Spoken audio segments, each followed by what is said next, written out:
Love is a beautiful thing, and on such a Sunday evening, it is important that you hear too some love stories, especially you who is still on the search. Yeah, these are stories that give you people what people go through when they are looking for Mr. Right or Mrs. Right. This is how we met here on Church of Uganda Family TV with me, Adrian Austin Mukalazi. Of course, uniquely sitting in for Claire Bwenje now. Claire Bwenje is not with us for some time because God blessed her and her husband with a bouncing baby girl. Claire, we congratulate you. But as we talk about congratulating people, that 23rd of August 2013, everyone was telling the Kayembas, Kongs, but ah, he should tell us what he went through as he was getting there. You know, the search easy? Of course, it is their day, it is not my day. But with us is Stephen and Winfred Kayemba. It's a pleasure having you. And now, because ladies first, we should let Mrs. Kayemba greet our viewers first. It's a pleasure having you this evening. Yes. Good evening, our viewers. I love you. Wow, Mr. Kayemba, kindly greet our viewers and. Thank you very much, Edwin, for giving me the opportunity.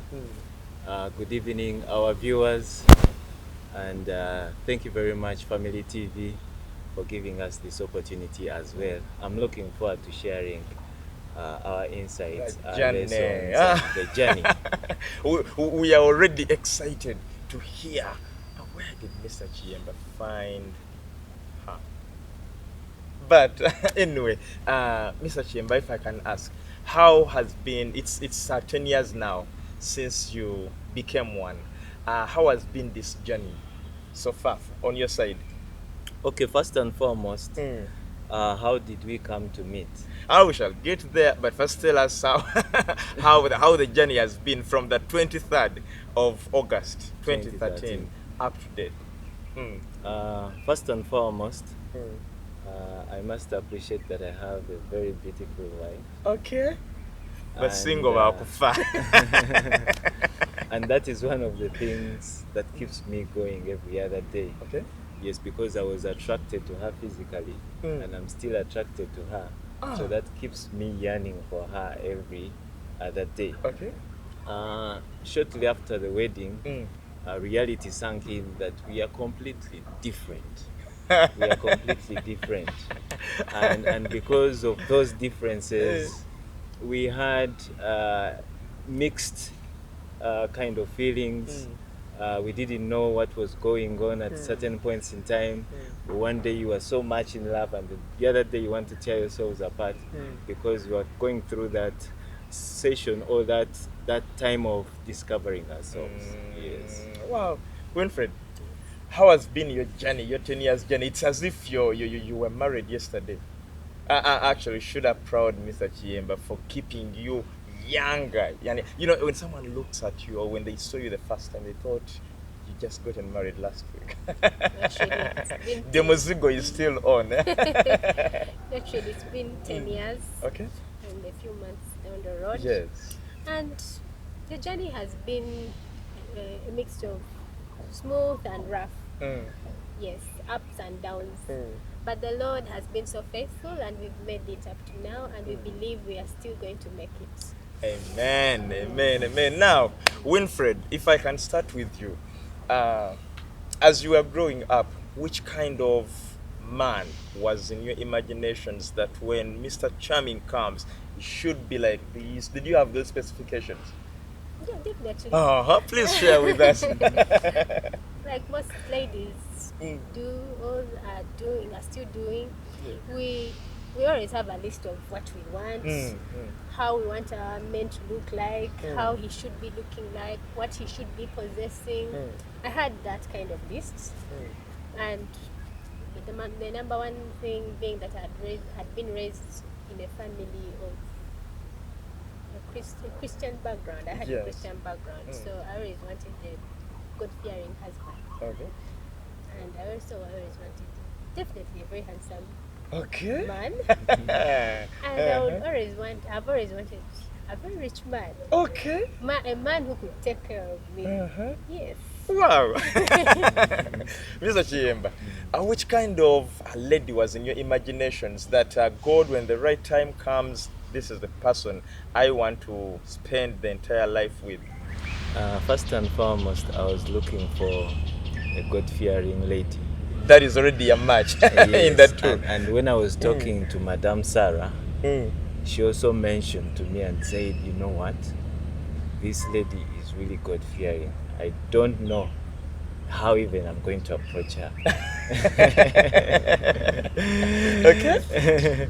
I think she wasn't sure how she was going to approach her by virtue of the fact that she was a very God-fearing person and all her friends knew her. In fact, most of her friends used to go clubbing and doing all these other things, but they knew that she would never go with them. Oh. So I was looking for a God-fearing person.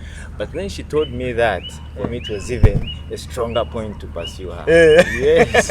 it stirred you more. It stirred me more. It energized me to pursue Winfred. Okay. Yes. So the second thing that I was looking for is somebody who is educated and good enough. At that point in time, she had attained senior six and she had plans of completing her tertiary She education. was almost there. Yes. On that one. Yes. Then the other thing is that I wanted somebody who's physically attractive. Okay. And like I mentioned earlier, the moment I saw her that day, I felt drawn to her by virtue of her physical attraction and physical attributes. So, all those were pluses for me. Wow. Yes. Now, still, before I leave you, so then, how do you meet her and where was that? Share with us that first experience. Okay. How did we meet? Yes. I was working somewhere in Hoima, and I was supposed to stay in Hoima for about 2 years. But then, for one reason or the other, I was asked to go and take over a project that was in Masaka after 8 months of being in Hoima, which was not the norm of the organization. So then I left for Masaka. Hoima to Masaka. I relocated from Hoima to Masaka, and when I was in Masaka, that's when I met her. In Masaka, we were working. The company that I was working with had partners in Masaka, and one day I was visiting one of the partners in their outlet, in their shop, and I happened to see her. But then I was talking to the partner, and she happened to have other people that she was attending to. But for one reason or the other, I noticed her. And on that very day, I didn't share with this person, she was a lady, that look here, I saw this lady, I want to know about her because of the environment. So I left. But after about 1 week, I came to this partner and brought up the subject and said, you know, there is a time I came here and I saw a lady that I would want to contact. Winfred, Yes. when did you even notice the first time he visited your shop? Not really. Me too. I had just come to visit someone in that shop. Hey, Yes. So I was busy talking to that friend of mine. you had come to visit. Yeah, I'd come to visit. You didn't literally. Do you know that someone is busy eyeing you? Yeah. I never noticed. But then I remember kind of there was some guy who came in. Like people kept on coming in, but then I remember like there was some figure that when he mentions that he saw me that time, probably it could have been that figure I could have seen, but I never took. You're only minding your I business. was minding my business. I was with the girlfriends, talking, chatting. Having a girl child talk. Yes. Kumbe, someone is there saying. So you go back after a week to find out about her. Yes, maybe before I continue, the Yes. reason I gave you the background of first working in Hoima Yes. and being relocated to Masaka. I'm saying it was God's design. It was God's design that I leave Hoima and relocate to Masaka, because that's where I was going to find. And then she also my comes match. to visit the friends. And then she also comes on to that visit. day of Yes, visiting. exactly. God has really a plan. So I go back after 1 week. I bring up the subject. But then this was a lady that used to interact with very many young girls. So she struggled to really identify the person that I was talking about. So I started describing. Kumbe, you had gone that detail. Yes. To even master description. Yes. Then I started describing. You're such a serious man. And I think when I talked about the colors Yes. of the outfit that she was dressed in, it clicked a bell in her mind, and then she said, I know, that must be this girl. And so she said, what I'm going to do is ask her to come to meet her. But then when she comes to meet her, I should also be around. And then thereafter I could tell her whether it's the person I was referring to. And that is how it happened. We happened to meet in a restaurant. She invited her to the restaurant for drinks and refreshments. And I was also there. And we made gestures without her knowing. And I was like, that's the one. Yes. I can just imagine you communicating and saying, yes. innocently, not knowing that people are plotting behind your back. Wow. But as you come in for that meeting this lady in the restaurant, did you have any idea of what she's coming? Why is she even meeting you in a restaurant and not at the workplace? Yeah, she was a friend to our family. She was a family friend. Actually, she still exists. I don't know if I can say out her name. It's okay. Yeah, she's called Madame Sarah Bumba. She still exists, and she's a healthy woman. Okay. So she was our family friend. So when she invited me, she told me it was a birthday party that we were going to. And I'm like, okay. She come and escort me and say this and this place. So please come and dress up smartly, make sure that you're looking good because it's a party. Then we shall go. So for me, when I came from home, direct to her place. Then we got transport. Then we came to the restaurant. Me, I came attending a birthday party. Wow. So the gestures are now exchanged, and you say, yeah, what next? So after she talked to her for some time, she introduced her to me as her friend. And so I met her, and I said she's my friend. That very day, yes, you meet her. Yeah, that very day, because we're in the same place. So then she introduced me to her, and then I met her and said, she's my friend. I always go to her shop, and then the discussion got on from there. And of course, then I started asking about her. What are you doing? What brings you in Masaka? No, I stay in Masaka. Then she asked me, what brings you in Masaka? I'm here to work. And then we started dating from that. I mean, Winfred, at that point when you're having this now deeper conversation, in your mind, was it like, why is this man asking a lot of this? Did you think about anything like that?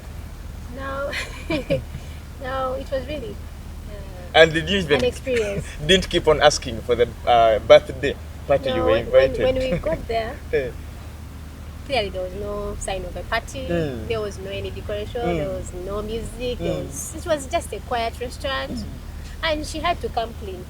I think that is after they had their signals and getting to identify the person. So she came clean and told me, you know what? You're my daughter. I know you very well. And there's this man here. We're going to see you. And I've escorted you here to come and receive him. because he's really, really, really interested in you. So I'm going to excuse myself. After introducing you, I'm going to excuse myself and have a small chat. Then after we shall go back together. I see now a pass directed. She really acted like a singer. Okay. She was a typical singer. So our relationship, we owe it to Madame Sarah Dungu.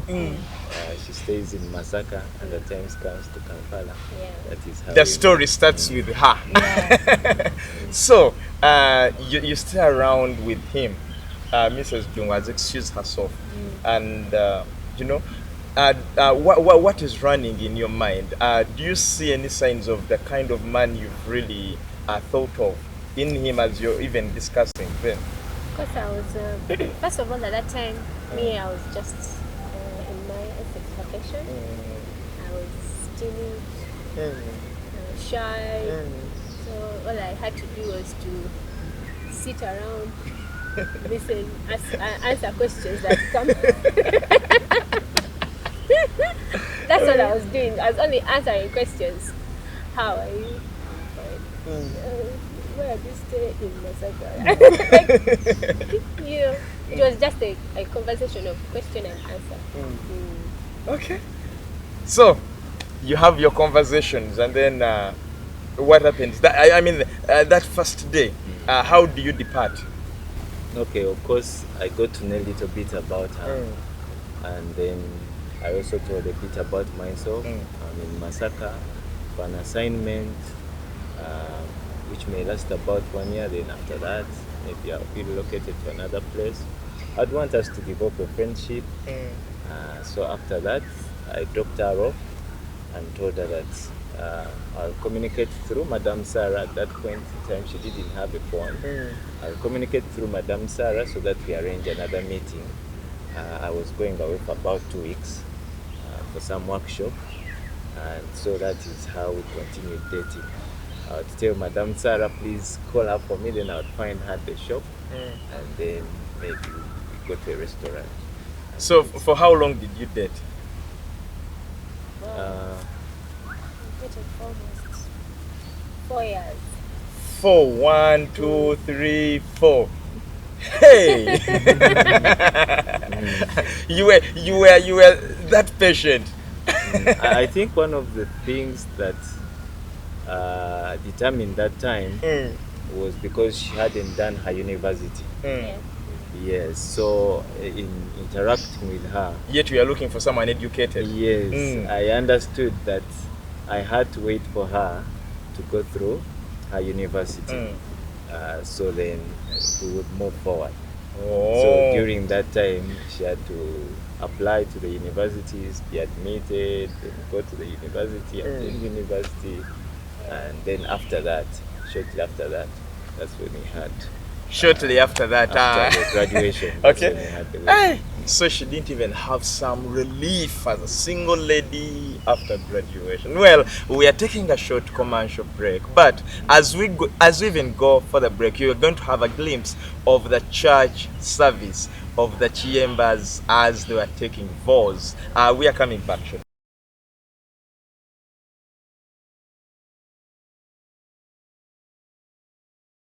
You've seen what happened at Watoto Church in Tinda as Pastor Godson Sebuguzi was ushering the two into holy matrimony. Now, before getting to the church, they had told us that the wedding happened shortly after Winfred's graduation, and we want now to get into some of the challenges they encountered. Part one, in their courtship, because this is now a point where very many young people lose their patience from, and you know, we have to really appreciate Stefan for being all that patient. You wait on this young lady. Well, so he shares his intentions. How did it feel to you? And you know, some people say, some people back at the other guys, and you know, everyone has their own experience. To you, how was it? Now, it was when we had just met, Eh. that time after we have been introduced to each other. Mrs. Dung has Yes. done her work. Has done her work. Eh, Now it's all up to me, all up to him, how we're going to move on in our relationship. Oh, you mean he expressed his intentions there and then? No, not Eh, really. But it took a very short time. I think it was just like after 1 month, he mentioned that he wants to get married.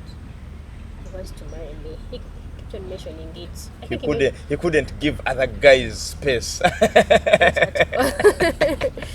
So he kept on telling me about it, and I'm like, but you know, I have ambitions. I have to first go do school, then after school, we get married. I'm ready for. I also am a person who is so passionate about marriage, and if what we have started now will lead to that, let us be patient. We shall definitely get there. And we started on the courtship, but of course things kept on coming in, you know. No, I mean when you met the first time, the second time, and he expressed his intentions, did you say yes immediately? Did you accept immediately, or you gave him some time, you know, so that he can also walk a little more? No, not really, because actually after that time, I had to travel to Kampala.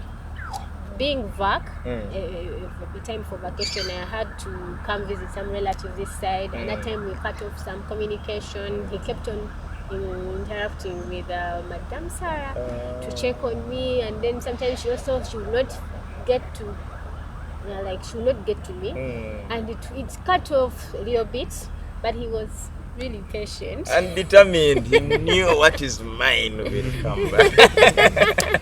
Okay. So Stefan, as you wait on that point when the communication was really hard and almost blocked, did you think at any time that maybe some other guy is vibing her or you were confident that I know? No, that didn't come to mind because I exactly knew where she was. When she left Masaka, she went to stay with another relative, Mr. Antale, John, who happens to be a surrogate father who has stood with her in good and tough times, and I really appreciate him for that, and the entire family. So I knew that she was in safe hands, so I wasn't worried about it. Okay. Now we get into, as you walk and walk, she's in school, you are working at university. Didn't you at one point think that maybe I rushed to make a decision with this Stefan guy? You know, there are these other guys at the university who come with all exciting phrases and lines. And I think, like we mentioned, that God had orchestrated this entire thing. Because if it means having the money, Stefan already had the money. Okay. You already tested that he has the money. Yes. So those are two matches already. If it meant someone who is going to take you in those posh places, he was already doing that. Okay. I mean, he had the capacity to do it already. If it meant things like, because by the way, he's very intelligent. Even when it came to school, I was doing something to do with medical, and sometimes I would, like, on our dates, I would involve him in my work and find him discussing for me stuff. He needs to explain to us where he was getting this that he was discussing for you.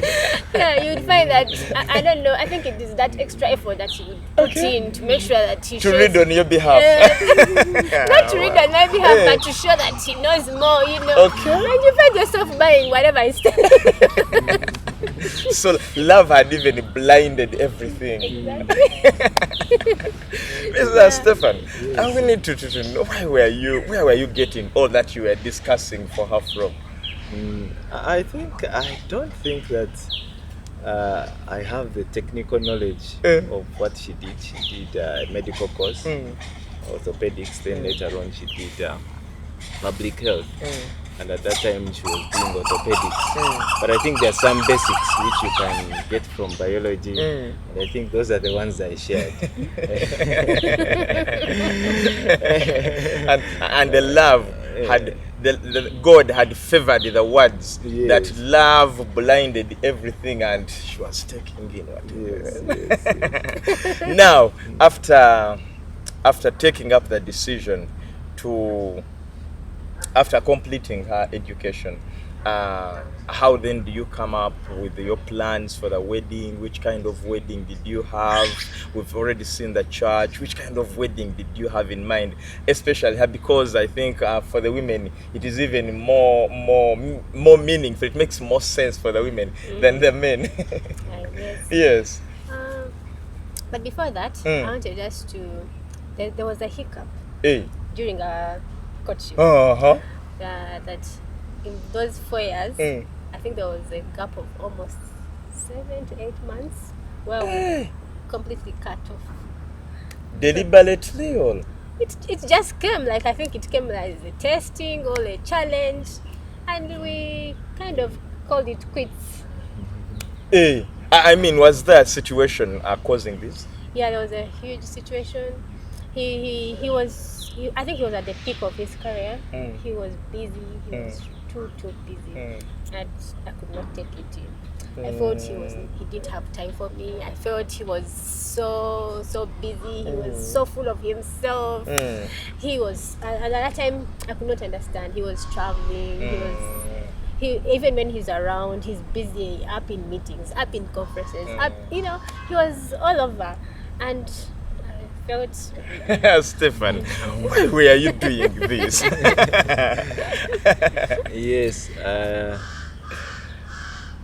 I was promoted to a position that required me to travel to Kenya, Rwanda, and Burundi every 3 months.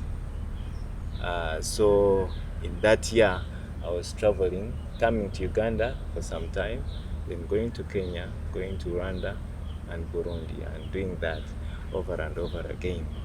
And I was accountable to not only my boss was in Kenya, but somebody in Uganda, somebody in Rwanda, and somebody in Burundi. So it was one of those things that took a toll on me.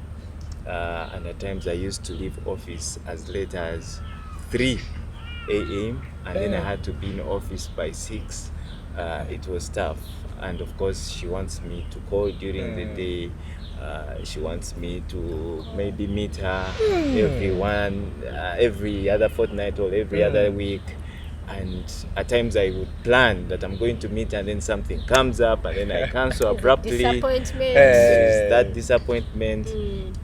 So when I felt she didn't understand me, she also felt I didn't understand her. I was falling back on my earlier commitment. So we decided that we couldn't continue the relationship. We let go. And how then do you get back? So on one of those days, I'm in my room. At that time I was renting in Bukoto, and I decided to call him. And Just decide. I just decided to call him. What did you want to tell him as you choose to call him? I didn't even know what to tell him, because I had taken long without talking to each other. I think it was just God. The Holy Spirit led me, probably. Because I didn't even know what to tell him. And I was almost finishing school, actually. So I just called him, and he happens to be out of the country. But he picks up very fast and he tells me, "Hello, how are you? I'm happy that you've called me. I was actually thinking about you of late. And I'm actually not in Uganda, I'm in Kigali. Actually, you first put off and then I call you back. I'm sure it's very expensive for you to call me." So I'm like, okay, let me put off the phone. And then I'm actually, is he really going to call? Was he using this as a trick? Because he's trying to get away from me again. You know? But again, when you call and he picks, how do you feel inside? I felt so good. I'm like, how is he going to talk to me? You know, last time I just left him, after Kwechanga. So I'm like, let me just give it a try.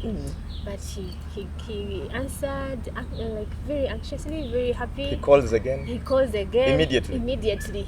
I did not expect it. Then he called, then we talk, and then he tells me when he's coming back to Kampala, and then we plan, because of course he already knew where I was staying, so he tells me I'm going to visit you that day. I was like, okay, let me see if he's really going to make it. Luckily he didn't disappoint, so This time he came. he came. Wow. So this is a very interesting journey and very, very interesting. But shortly, take us through your wedding preparations and what it took you to prepare the event you prepared and the kind of wedding you wanted. Okay, me, I've always wanted, a family wedding. Well, a wedding that has all our family people. And for him, he really wanted a small wedding. He was talking of just a few people in the family, then maybe a few friends. And me, I told him, no, I wanted a fun. She wanted to kujanja was Yes, indeed. And everyone to know that.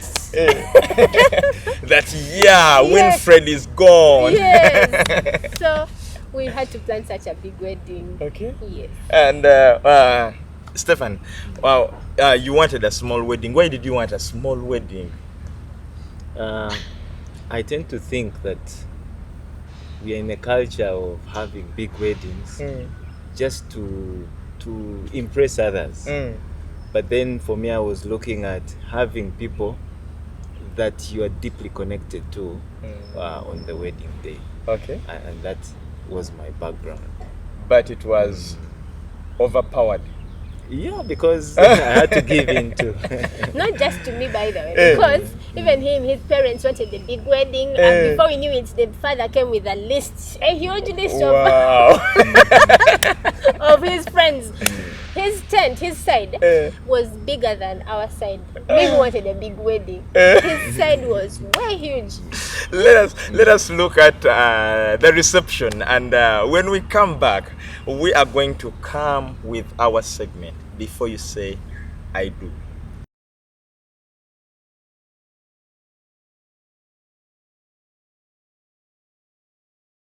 In Luganda, someone would say Kololo Gardens Yauma because of the very many people on the event, but the decoration was also good, as you've seen, and everything is really that makes a colorful wedding. Now, this is our segment of Before You Say I Do, and there is something very important in your story, especially that time, the 8 or 7 months that you spend without communicating to each other, and then God reignites that love, and that is the journey you've walked, the 10 years, and you're still walking. I'll start with Winfred. What advice do you have for the young girls, the girls out there, the ladies that are almost there, but they still have issues, struggling with some issues of a kind? Now, like you've seen in our story, one thing I would advise ladies is that you should also learn to appreciate the differences. That you could be having someone talking to you, into marriage, but you could see that somehow you're a little bit different. You cannot be the same. You should just appreciate that he's different, you're different, but there are things that will connect you guys. Wow, Stefan, what advice do you have for the gents out there who are one struggling with what to do and how to do it right, especially in courtship? I think one of the things that I picked from our journey was that we all come with different expectations. And once those expectations are not met, we are disappointed, and that affects the relationship. But what I've discovered is that in as much as you come with expectations, you need to relax them. Because like she mentioned, we are different. Her background is completely different. Her expectations are completely different. my expectation could be that you serve me while you're kneeling down, and she's coming from a different culture where you never serve when you're kneeling down. So you need to relax your expectations so that you have harmony. Yeah, so that is the advice I would tell to those gentlemen that are willing to get into marriage. Wow, thank you so much, the Kayembas. And one thing I'm learning is that when in church they say the two have now become one, it doesn't happen instantly. It is a process for the two to become one, because everyone comes with their own cultures, their own beliefs, their own traditions, and their own a lot. So it is a process to bring the two together so that you walk as one. Thank you so much for this inspirational story. This is how we met on Church of Uganda Family TV. Next Sunday.